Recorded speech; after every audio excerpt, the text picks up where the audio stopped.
What's up mga pangyaw? Flex ko lang tong mga tanim ko.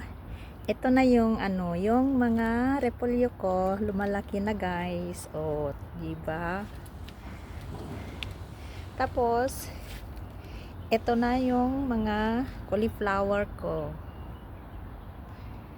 Ayan. Pero pag yung amo ko ang nagtanim nung puro dilaw na 'yan. Oh, 'yan yung parsley ko.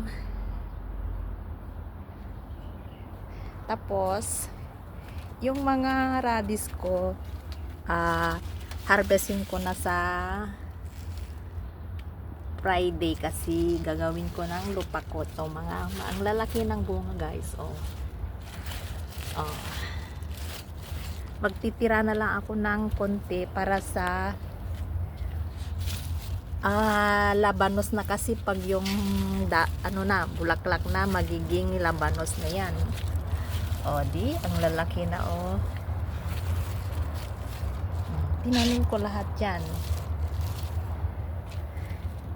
Dito maliliit pa sila, pero kinakain na ng daga. Kaya naglagay kami ng kagabi, nakakuha ako ng napakalaki.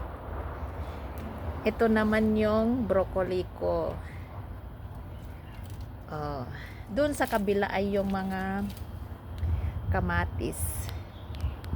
Thank you for watching.